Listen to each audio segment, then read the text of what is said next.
नमस्कार, आभार, अभिनंदन, वंदे मातरम। आज रविवार अ सच ट्रू लव स्टोरी का भाग 5वां सीधे सीधे प्रस्तुत करने जा रहा हूँ।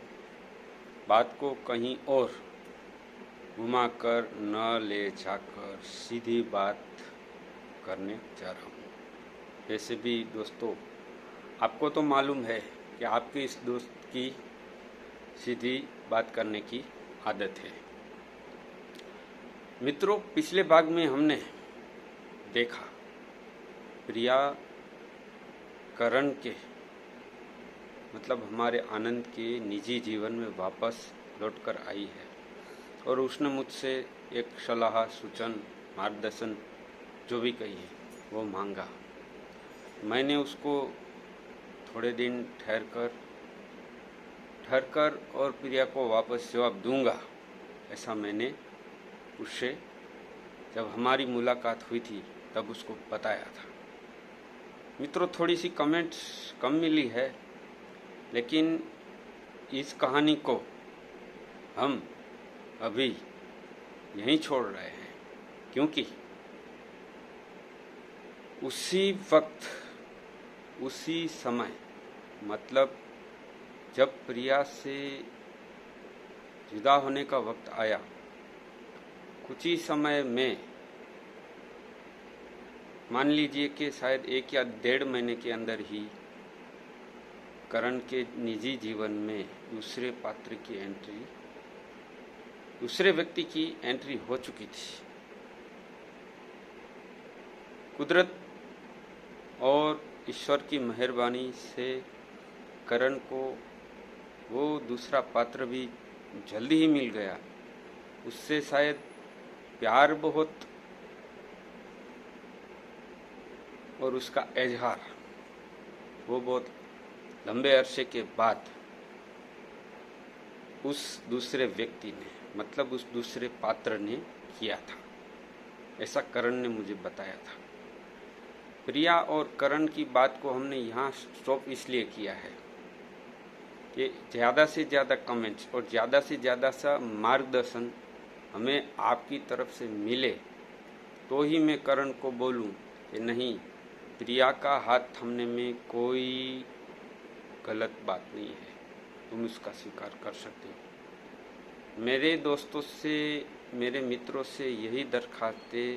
मित्रों, इस भाग में भी आपको ज़रूर लगे तो कमेंट्स के साथ एक लाइन में लिख दीजिएगा, जैसे मैंने भी और मेरे 5 मित्रों ने भी ये कमेंट्स दिए हैं।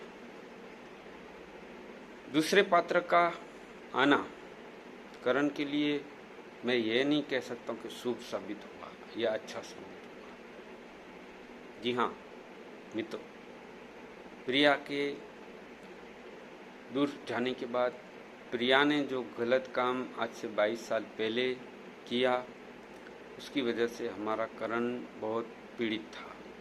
लेकिन उसकी पीड़ा को थोड़े ही समय में ईश्वर ने दूर कर दी। लेकिन शायद मुझे मालूम है करण ने जो बताया था उस घटना को, वो सुख उसको ज़्यादा समय तक साथ नहीं गया। जी हाँ मित्रों, उस दूसरे पात्र का नाम है शीतल। शीतल का आना करण की निजी जीवन में थोड़ी सी खुशहाली भर दी थी उस समय, और करण ने वहाँ प्यार को स्वीकार करने में बहुत खासा समय लगाया था। जी हाँ मित्रों, प्रिया और उसके बाद शीतल का आना। शीतल भी करण के साथ पढ़ती थी, लेकिन दोनों की मित्रता तब हुई जब करण चारों ओर से अकेला हो गया था। वो एक रास्ते से हमारे शहर के एक रास्ते से गुजर कर जा रहा था, जहाँ शीतल का और उसका आमना सामना हुआ। शीतल ने तो शायद मैंने जो बोला, मैंने आगे भी कहा कि प्यार को एक्सेप्ट करने में, प्रेम का प्रस्ताव एक्सेप्ट करने में करण को बहुत समय लगा था। तुरंत ही बोल दिया गया था वो वाक्य, मैं तुमसे प्रेम करती हूँ, क्या तुम मेरा ये प्रेम प्रस्ताव स्वीकार करोगे करण? करण अभी प्रिया के इस धोखे की मार से बाहर आया ही नहीं था, वो उभरा ही नहीं था, क्योंकि उसको जो आघात मिला था दोस्तों, शायद ही कोई जल्द ही उठ पाए। और वैसे में उसी समय शीतल का आना और शीतल का सीधे ही करण को ये बोल देना, मैं तुमसे प्यार करती हूँ, क्या तुम मेरा प्यार का ये प्रस्ताव स्वीकार करोगे? करण ने मना तो नहीं किया है, ना ही शीतल की बात को तोड़ा है, मतलब शीतल को वैसे गर्मा गर्मी में या अपमानित करके जवाब नहीं दिया है। उसने साफ साफ कह दिया कि मुझे मेरे प्यार के मामले में मैं बदकिस्मत हूँ, मुझे अभी ही प्यार के मामले में धोखा मिला है। और सीधा तुम आज, हाँ हमारा परिचय है, मैं तुम्हें जानता भी हूँ, पहचानता भी हूँ कि तुम किसकी बेटी हो, लेकिन प्रेम का जो इजहार तुमने किया है उसका स्वीकार मैं अभी भी नहीं करूँगा, क्योंकि मैं इस आघात से अभी बाहर नहीं निकला। मुझे प्रेम के मामले में धोखा मिला है, हाल ही में कुछ ही समय हुआ है, मुझे सोचने का समय दो। शीतल को ये जवाब दिया है। शीतल ने ये कहा करण की इस बात को, मैं नहीं जानती कि तुम्हें किसने धोखा दिया है, पर तुम्हारे जवाब का मैं इंतजार करूंगी। तुम्हें जब भी लगे तभी, और तुम्हारे मन से ये निकले कि नहीं शीतल को मुझे प्यार करना चाहिए, तभी तुम अपने प्यार का इजहार करना, ऐलान करना कि हाँ मैं तुमसे प्यार करता हूँ शीतल, जैसे आज मैंने तुमसे कहा है। चलो तुमने मेरे प्यार का स्वीकार तो नहीं किया है, शीतल ने ये बात कही, लेकिन क्या हम अच्छे दोस्त बन सकते हैं? करण ने हल्की सी मुस्कुराहट के साथ आंखों में आंसू भर के तुरंत ही शीतल के दोस्ती का प्रस्ताव स्वीकार कर लिया है। शीतल ने ठंडी हवा भर कर कहा, चलो प्यार ना सही, पर तुमने मेरे दोस्ती का प्रस्ताव स्वीकार करके मुझे जो खुशी दी है वो शायद किसी और ने कभी भी नहीं दी है। मैं इंतजार करूंगी तुम्हारे जवाब का करण।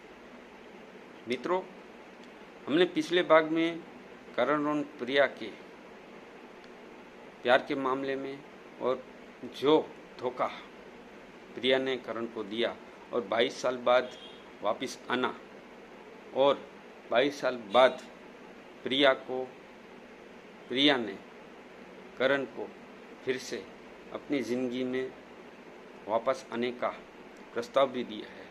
और मैंने आपसे मदद भी मांगी है कि मित्रों मुझे कमेंट्स बॉक्स में कमेंट्स के साथ और उन राह भी दिखाना, ऐसा भी लिखा है मैंने कि क्या करण को प्रिया का ये प्रस्ताव स्वीकार कर लेना चाहिए या नहीं। मैंने तो हाँ बोल दी है, yes accept to Karan Priya request. तो मित्रों आज भी यही आपसे विनंती कर रहा हूँ कि आप फिर से आज से अभी से ही लाइक तो दीजिएगा, लेकिन इस कमेंट के साथ करण और प्रिया का रिश्ता मजबूत होना चाहिए या नहीं, ये भी हमें मदद कीजिएगा, ताकि एक अच्छे और भले इंसान का भला हो सके। इसी वायदे के साथ अगले संडे को, अगले रविवार को हम अ सच ट्रू लव स्टोरी भाग 6 के साथ मिलेंगे। तब तक आज के इस 5वें भाग को देखिए। अच्छा लगे तो लाइक कीजिएगा, अच्छा लगे तो कमेंट्स कीजिएगा। और कमेंट्स में मैंने कहा अभी आपसे विनंती करके कि प्रिया को करण की जीवन में वापस आना चाहिए या नहीं, या करण को वो जो प्रस्ताव प्रिया ने रखा है वो स्वीकार कर लेना चाहिए या नहीं। मित्रों, मदद कीजिएगा प्लीज़। किसी के साथ अच्छा हो तो हमारे साथ भी अच्छा ही होगा। मैं इसी भावना के साथ आज के इस भाग को अभी विराम दे रहा हूँ। हम अगले रविवार को मिलेंगे इसी वायदे के साथ। अ सच अ ट्रू लव स्टोरी का आज का 5वां भाग आपको देखिए। आपको अच्छा लगे तो कमेंट्स कीजिएगा, आपको अच्छा लगे तो लाइक कीजिएगा। हम अगले रविवार जरूर मिलेंगे। जय हिंद, जय भारत, वंदे मातरम, आदाब, नमस्कार।